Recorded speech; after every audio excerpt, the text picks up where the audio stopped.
제발 들어달라며 울면서 일본 정부에 부탁해도 안 되는 이유에 대해서 알아보았습니다. 경제산업성이 7월 1일 한국 수출 규제 강화를 발표한 데 이어 아베 정권은 8월 2일 화이트 국가에서 한국을 제외하는 결정을 했습니다. 이코노미스트인 모타니 고스케 씨는 현재 한일 관계 악화에 대해 매우 위험한 상태에 있다고 경고했습니다. 한일 관계 악화로 아베 정권의 지지율은 상승했지만 한국에 대한 보복이 사실상 일본 자국민을 힘들게 하고 있다 말하고 있습니다. 일본 기업들이 가장 우려하고 있는 것은 세계 최첨단 한국 기업들과의 독점적인 협력 관계를 잃을 가능성이 커졌다라는 것입니다.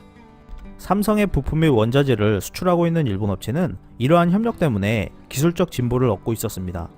한국 기업들 덕분에 신규 제품 개발에 따른 미묘한 차이를 극복하는 기술도 개발했고, 이러한 것들 때문에 일본 업체는 다른 나라 기업들과 차별화를 실현할 수 있었을 뿐만 아니라 기술 축적도 할 수 있었습니다.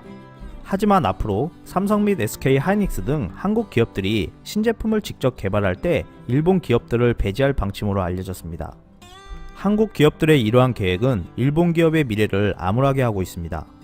지금까지는 한국 기업들이 어떠한 부분을 개선하거나 개발해야 하는지를 분석해서 기술 개발에 필요한 조건들을 일본에 제시했는데, 이제 일본 기업들은 기술 개발에 필요한 핵심 조건들을 찾을 수 없을 뿐만 아니라 세계 시장에서 경쟁할 수 있는 핵심 기술 확보에도 빨간불이 켜져 기술 진보는 얻을 수 없게 되었습니다.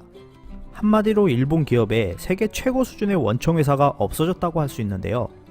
일본의 반도체 분야 관계자는 아베 총리도, 경제장관도, 경제 관료들도 한국 기업이 일본 기업을 키워주고 있었다는 사실을 알지 못하고 있다라고 말했습니다. 일본 제조업계 관계자들은 한일 관계를 개선해달라고 정부에 목소리를 내고 있다 합니다. 하지만 이러한 제조업계 목소리에 아베 정권이 귀를 기울이지 않고 있으며 수정할 생각도 전혀 없다고 하는데요.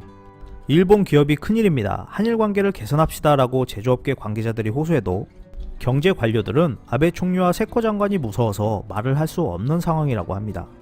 일본의 경제계 관계자는 국익보다 아베 총리의 비위만 맞추고 있는 것은 경제산업성뿐만 아니라 경제계도 마찬가지이다 라고 하는데요. 절친한 국회의원에게 본심을 말하기는 하지만 공개적으로 말하면 어떤 괴롭힘을 당할지 모르기 때문에 몸을 사리고 있다 말했습니다. 이에 경제계는 아베 정권의 강경 외교로 한일 관계가 악화되고 일본 경제가 타격을 받고 있으며 일본 브랜드 가치를 훼손하여 역사적인 대우책을 범하고 있다라고 우려하고 있습니다. 일본의 후회할 가능성이 점점 더 높아지고 있는 가운데 일본 외교의 타조 증후군 증상은 점점 더 악화되어 가고 있는 모습입니다. 이상 피커TV였습니다. 감사합니다.